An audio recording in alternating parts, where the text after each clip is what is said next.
ಓಂ ಗಂ ಗಣಪತಾಯೇ ನಮಃ. ಶ್ರೀ ಗುರುದೇವ ರುದ್ರಾಯ ನಮಃ. ಎಲ್ರಿಗೂ ನಮಸ್ಕಾರ ಸ್ನೇಹಿತರೆ.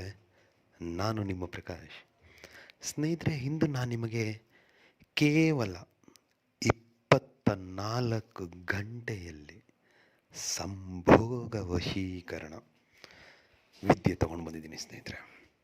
ಇದು ತುಂಬ ಸರಳವಾಗಿದೆ, ಹಾಗೆ ವಿಭಿನ್ನವಾಗಿದೆ ಮತ್ತು ವಿಶಿಷ್ಟವಾಗಿದೆ. ಈ ಕ್ರಿಯೆನ ನೀವು ಮಾಡಿದರೆ ಸಾಕು ಸ್ನೇಹಿತರೆ, ಅಷ್ಟು ಪವರ್ಫುಲ್ ಇದೆ.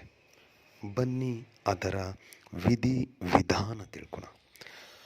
ಅದಕ್ಕೂ ಮುಂಚೆ ನನ್ನ ಚಾನಲ್ನ ಸಬ್ಸ್ಕ್ರೈಬ್ ಮಾಡಿಲ್ಲ ಅಂದರೆ ಸಬ್ಸ್ಕ್ರೈಬ್ ಮಾಡಿ, ಲೈಕ್ ಮಾಡಿ, ಶೇರ್ ಮಾಡಿ, ಹಾಗೆ ಬೆಲ್ ಐಕಾನ್ ಬಟನ್ ಪ್ರೆಸ್ ಮಾಡೋದನ್ನ ಮರಿಬೇಡಿ.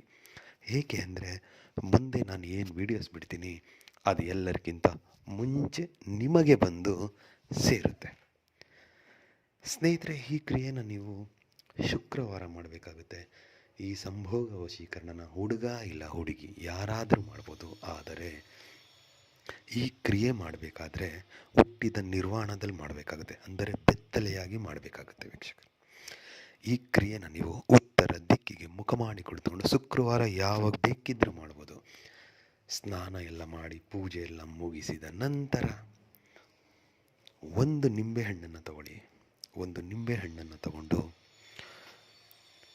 ಹುಟ್ಟಿದ ನಿರ್ವಾಣದಲ್ಲಿ ಉತ್ತರ ದಿಕ್ಕಿಗೆ ಮುಖ ಮಾಡಿ ಕುಳಿತುಕೊಂಡು ನಾನು ಏನು ಮಂತ್ರ ಕೊಡ್ತೀನೋ ಆ ಮಂತ್ರನ 521 ಸಾರಿ ಹೇಳಬೇಕಾಗುತ್ತೆ.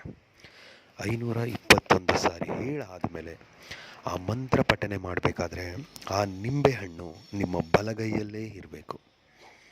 ಬಲಗೈಯಲ್ಲಿ ಇಟ್ಕೊಂಡು ಮಂತ್ರ ಪಠನೆ ಮಾಡಿ, ಮಂತ್ರ ಪಠನೆ ಎಲ್ಲ ಮುಗಿದ ಮೇಲೆ ಆ ನಿಂಬೆಹಣ್ಣನ್ನು ನೀವು ತೆಗೆದು ಜೋಪಾನದಲ್ಲಿ ನೆಲದ ಮೇಲೆ ಇಡಬೇಡಿ, ಎಲ್ಲಾದರೂ ಮೇಲ್ಗಡೆ ಇಡಿ. ಸಜ್ಜ ಆಗ್ಬೋದು, ಇಲ್ಲಾಂದರೆ ಏನಾದರೂ ಒಂದು ಮೇಲ್ಗಡೆ ಇಡಿ, ನೆಲಕ್ಕೆ ಟಚ್ ಆಗಬಾರ್ದು. ಆ ನಿಂಬೆಹಣ್ಣನ್ನು ರಸನ ಅವರಿಗೆ ಕುಡಿಸ್ಬೇಕಾಗತ್ತೆ.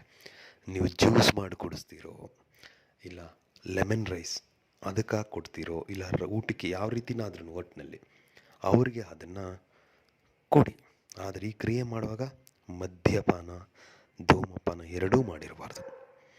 ಇಷ್ಟು ಮಾಡಿದ್ದೇ ಆದರೆ, ಅವರ ನಿಂಬೆಹಣ್ಣಿನ ರಸ ಅವ್ರ ಹೊಟ್ಟೆ ಒಳಗೆ ಹೋಗಿದ್ದೇ ಆದರೆ 24 ಗಂಟೆಯಲ್ಲಿ ಅವರು ನಿಮಗೆ ಸಂಭೋಗಕ್ಕೆ ರೆಡಿ ಆಗ್ತಾರೆ.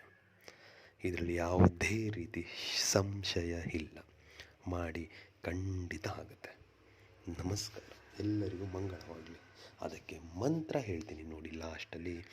ಓಂ ರೀಂ ರೀಂ ಹಮ್ಮುಖಿ ಸಂ ಸಂಭೋಗಂ ಕ್ರಂ ಫಟ್ ಸ್ವಾಹ. ಮಂತ್ರ ಇನ್ನೊಂದು ಸಾರಿ ಹೇಳ್ತೀನಿ ನೋಡಿ ಸ್ನೇಹಿತರೆ. ಓಂ ರೀಂ ರೀಂ ಹಮ್ಮುಖಿ ಸಂ ಸಂಭೋಗಂ ಕ್ರಂ ಫಟ್ ಸ್ವಾಹ. ಈ ರೀತಿಯಾಗಿ ಮಾಡಿದ್ದೆ ಆದರೆ